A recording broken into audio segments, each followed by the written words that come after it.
Mirë se vini në kanalin ton Fuqia e Trurit. A ke vënë ndonjëherë që shitja jote ka ndryshuar ngjyrë, formë apo erë në mënyrë të pazakontë? Shumë njerëz e ignorojnë këtë gjë, por në të vërtetë mënyra si trupi eliminon mbeturinat mund të tregojë shumë për shëndetin tënd të brendshëm. Sot do të flasim për disa shenja që nuk duhet të ignorosh kurrë, sepse jashtëqitja mund të jetë një paralajmërim i hershëm i sëmundjeve që zhvillohen në heshtje. Para se të vazhdojmë, bëni subscribe që të mos u mbesni asnjë video me përmbajtje me vlerë. Shumica njerëzve mendojnë se gjithçka lidhet me ushqimin, por në shumë raste ndryshimet në jashtëqitje janë sinjale që trupi po përpiqet të tregojë diçka. Le ta nisim nga ajo që është më e dukshme, ngjyra. Një jashtëqitje e zezë që ngjan si katran mund të jetë shenjë gjakderdhjeje në pjesët e seprme të traktit tretës, si stomaku apo ezofagu. Kjo ndodh sepse gjaku gjatë kalimit përzihet me acidet dhe errësohet. Nëse vren diçka të tillë disa ditë me radhë, mos prit, shko menjëherë tek mjeku. Nga ana tjetër, një jashtëqitje shumë e hapur, gati e bardhë apo gri, mund të sinjalizojë probleme mëlçine ose tëndhen. Kur mëlçia nuk prodhon mjaftueshëm bil, lëng që jep ngjyrë normale kafe, kjo ngjyrë e çuditshme mund të shfaqet. Kjo shpesh lidhet me bllokime të rrugëve biliare ose me sëmundje si hepatite. Një tjetër detaj i rëndësishëm është forma dhe qëndrueshmëria. Jashtëqitja tepër e hollë si laps shpesh lidhet me probleme në zorrën e trashë si polip apo madje edhe shenja të hershme të kancerit të zorrës. Ndërsa jashtëqitja shumë e fortë dhe e thellë që del me vështirësi tregon zakonisht kapsllëk kronik, që mund të jetë rezultati i dehidratimit, mungesës së fibrave ose lëvizjes fizike. Por edhe jashtëqitja tepër e lëngshme që zgjat më shumë se disa ditë mund të sinjalizojë infeksione bakteriale, intolerancë ushqimore apo sëmundje si sindroma e zorrës së irrituar.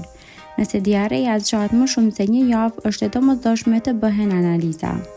Një tjetër shenjë që shumë ignorojnë është prania e yndyrës në jashtëqitje. Nëse ajo noton në ujë dhe është shumë e vështirë të lahet, kjo mund të tregojë se trupi nuk po përthith siç duhet yndyrnat. Ky problem lidhet shpesh me sëmundje të pankreasit ose mungesës së enzimave trecë. Në raste të tilla, jashtëqitja mund të ketë edhe një erë shumë të fortë dhe të pakëndshme. Tani le të flasim për erën, sepse edhe ajo ka rëndësi. Nëse është një aromë e fortë, një erë tepër e rëndë dhe e ndryshme nga zakonisht, sidomos e shoqëruar me diarre apo fryrje, mund të tregojë infeksione bakteriale apo probleme me përthithjen e ushqimit, si në rastet e sëmundjes celiake apo intolerancës ndaj laktozës. Një shenjë tjetër që shumë njerëz anashkalojnë është prania e gjakut të kuq. Nëse është në letër higjienike ose në ujë, zakonisht tregon hemoroide ose qarje anale. Por në raste të tjera mund të lidhet me inflamacion të zorrëve, kolit ulqeroz apo polipe që duhet kontrolluar. Mos mendo menjëherë për më të keqen, por mos e neglizho kurrë. Në mesin e këtyre shenjave vlen të përmendet edhe ndryshimi i shpejtësisë së jashtëqitjes. Nëse papritur fillon të shkosh më rrallë ose shumë më shpesh se zakonisht, dhe kjo zgjat javë të tëra, trupi po të tregon se diçka nuk po funksionon siç duhet. Zorrat janë shumë të ndjeshme ndaj stresit, ushqimit dhe hormoneve.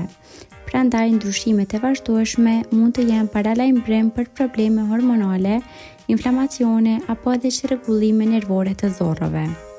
Deri tani ke parë që jashtëqitja është si një pasqyrë e trupit. Por ajo që e bën më të rrezikshme është fakti që shumë nga këto ndryshime shfaqen para se të shfaqen simptomat e vërteta të sëmundjes.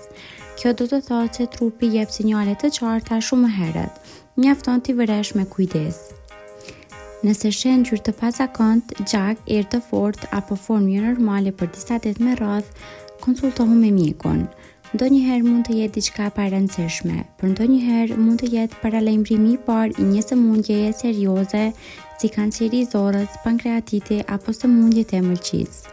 Për të pasur një jashtëqitje të shëndetshme, pi ujë mjaftueshëm, ha ushqime me fibra dhe redukto ushqimet e përpunuara. Trupi yt është si një sistem sinjalizues perfekt. Nëse dita dëgjosh, do ta mbrosh shumë më mirë shëndetin tënd. Kaq për këtë video. Faleminderit që na ndoqët dhe për më shumë video të tilla bëni subscribe, like dhe comment.